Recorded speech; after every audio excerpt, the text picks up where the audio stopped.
Hello दोस्तों, आज हम बात करेंगे कुछ यूज़फुल टिप्स के बारे में। अगर किसी व्यक्ति को वैरिकोज वेन्स है तो इसे फॉलो करना चाहिए। वैरिकोज वेन्स बेसिकली एक समस्या है जिसमें पाँव की नसें फूल जाती हैं और उसमें कई बार सूजन आ जाती है, दर्द होने लगता है या शरीर के ऊपर, स्किन के ऊपर दिखाई देने लगती है। ये वैरिकोज वेन्स की समस्या मोटे लोगों में, उम्रदराज लोगों में ज़्यादा कॉमन है। आज बात करेंगे यदि किसी व्यक्ति को वैरिकोज वेन्स की प्रॉब्लम है तो क्या क्या चीज़ें उसको फॉलो करनी चाहिए जिससे उसको फ़ायदा होगा। टॉपिक पे जाने से पहले जो लोग हमारे चैनल पर नए हैं उन्हें रिक्वेस्ट करूँगा कि चैनल को सब्सक्राइब करें, वीडियो को लाइक करें, शेयर करें, फॉलो करें, कमेंट करें, पूरा देखें। टॉपिक इंपॉर्टेंट है, इसे एंड तक देखिएगा। चलिए शुरू करते हैं इंपॉर्टेंट वीडियो। सबसे पहले आपको ऐसी चीज़ें करनी चाहिए जिससे आपका पाँव का सर्कुलेशन इंप्रूव हो, जैसे कि एक्सरसाइज करना चाहिए regularly. Walking, swimming, cycling, yoga, ये सारी चीज़ें आपकी पाँव की मसल को ताकत देती है, स्ट्रेंथन करती है, जिससे कि पाँव में जमा हुआ ब्लड जो है वो ऊपर सक हो सके। पाँव के मसल्स को ताकत देने के लिए आपको रेगुलर बेस पे एक्सरसाइज करनी चाहिए। इसके अलावा पाँव को जमीन के सतह से थोड़ा ऊपर उठा करके रखना चाहिए। यदि आप लंबे समय तक बैठने का काम कर रहे हो या खड़े होने का काम कर रहे हो तो बीच में 15-20 मिनट आप ऐसा कोशिश करिए कि हार्ट के लेवल से 15-20 मिनट तक पाँव को ज़्यादा उठा के रखें, ताकि ग्रेविटेशनल फोर्स की वजह से जो पाँव में जमा ब्लड है वो हार्ट की तरफ आ जाए तो और पाँव में दर्द का प्रॉब्लम ना हो। लंबे समय तक खड़े मत रहिए, लंबे समय तक चेयर पर मत बैठिए, इससे ग्रेविटी की वजह से पाँव में ब्लड जमा हो जाएगा और वेरिकोज वेन्स की प्रॉब्लम ज़्यादा होगी। इसके अलावा कंप्रेशन स्टॉकिंग, जो कि स्पेशली डिज़ाइन मोजे होते हैं, स्टॉकिंग्स बोलते हैं, जो कि घुटनों के ऊपर तक आते हैं, इसको आप पहन सकते हैं। ये आपके पाँव की नसों को कंप्रेस करते हैं, तो इससे आपके पाँव में नस में जो दबने का प्रॉब्लम है वो कुछ हद तक कम हो जाएगा, सूजन का प्रॉब्लम कम हो जाएगा और ओवरऑल आपका वेरिकोज वेन्स का जो प्रॉब्लम है कुछ हद तक कम हो जाएगा। अलग अलग तरह के कंप्रेशन वाले स्टॉकिंग्स आते हैं, माइल्ड, मॉडरेट, फर्म। आपके डॉक्टर से डिस्कस करके आप अपने साइज और अपने फर्मनेस के हिसाब से मोजे या स्टॉकिंग्स ले सकते हैं। इसके अलावा वजन को कम करिए। यदि वजन किसी व्यक्ति का ज़्यादा है तो वेरिकोज वेन्स की प्रॉब्लम हो सकती है। प्रेगनेंसी के दौरान भी प्रॉब्लम आ सकती है, तो ये प्रॉब्लम्स उस हिसाब से सॉर्ट आउट होंगी। प्रेगनेंसी जब डिलीवर हो जाएगा बच्चा तो अपने आप कम हो जाएगा इशू, लेकिन वजन अगर ज़्यादा है तो आपको उसको स्पेसिफिक टारगेट करके कम करना पड़ेगा। इसके अलावा एक वेन फ्रेंडली डाइट लीजिए जिसमें फाइबर वाली चीज़ें जैसे फल है, सब्जियां हैं, होल ग्रेन्स है, दाल, अंकुरित चीज़ें, इनको ज़्यादा लीजिए। नमक की मात्रा कम रखिए, जो भी खाद्य पदार्थों में नमक ज़्यादा है वो पाँव की सूजन बढ़ाएगा, इनको कम रखिए। एंटीऑक्सीडेंट से भरे हुए खाद्य पदार्थ जैसे हरी साग सब्जी, बेरीज, सिट्रस फ्रूट्स और नट्स को ज़्यादा लीजिए। ये पाँव की नसों में सूजन को कम करेगा, इन्फ्लेमेशन को कम करेगा।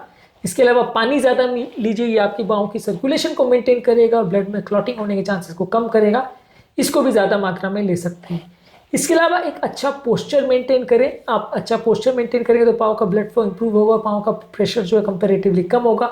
लंबे समय तक आलती पालती मार के या पाँव को क्रॉस करके या एक पाँव दूसरे पाँव के ऊपर रख के क्रॉस लेग्स में मत बैठे, इससे भी पाँव पर प्रेशर पड़ता है। बीच बीच में खड़े होकर चलने के लिए जाइए, इससे पाँव की नसों में थोड़ा रिलैक्सेशन होगा, थोड़ा सा उसमें स्ट्रेचिंग होगा तो आपको फ़ायदा मिलेगा। तो ये चीज़ें आप कर सकते हो। बहुत ज़्यादा टाइट कपड़े और टाइट बेल्ट मत पहनिए। जो लोग टाइट मोजे, टाइट बेल्ट्स या टाइट जीन्स पहनते हैं उनको सर्कुलेशन कॉम्प्रोमाइज़ हो सकता है, खासकर अगर वो मोटे हैं तो ये ज़्यादा प्रॉब्लम होगा, तो इसको आप अवॉइड करिए। स्टॉकिंग्स की यहाँ पे बात नहीं कर रहे हैं, स्टॉकिंग्स तो तब पहनना है जब बीमारी ऑलरेडी हो जाए, पर लेकिन अर्ली स्टेजेस में अगर आप ये पहनते हो तो इससे प्रॉब्लम बढ़ सकती है। इसके अलावा बहुत एक्सेसिव हीट अवॉइड करिए। यदि कोई व्यक्ति लंबे समय तक हॉट बाथ, सोना बाथ या सन बेथिंग में जाता है जहाँ पे धूप का बहुत ज़्यादा या हीट का एक्सपोजर होता है, तो इससे भी आपकी नसें डायलेट होती है और ये प्रॉब्लम बढ़ेगा। ठंडे पानी से शावर करने से पाँव का दर्द कम होगा और डिस्कम्फर्ट या पेन कम होगा। कोई अगर आपको साथ में हेल्थ प्रॉब्लम्स है जैसे बीपी है, कोलेस्ट्रॉल है, डायबिटीज़ है, तो ये प्रॉब्लम इससे बढ़ सकती है, तो इसको दिखाइए डॉक्टर को। डीप वीनस थ्रोम्बोसिस की प्रॉब्लम है तो इससे भी पाँव की नसें फूल सकती है, डैमेज हो सकती है, तो इसमें भी आपको डॉक्टर को दिखाना पड़ेगा।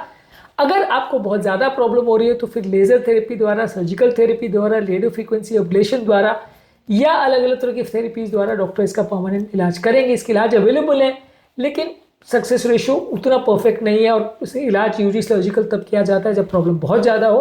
तो आपके डॉक्टर से आप कंसल्ट कर सकते हैं और अगर सर्जरी की ज़रूरत है तो आपके डॉक्टर्स आपको गाइड करेंगे, आप उनके गाइडेंस के हिसाब से थेरेपी ले सकते हैं।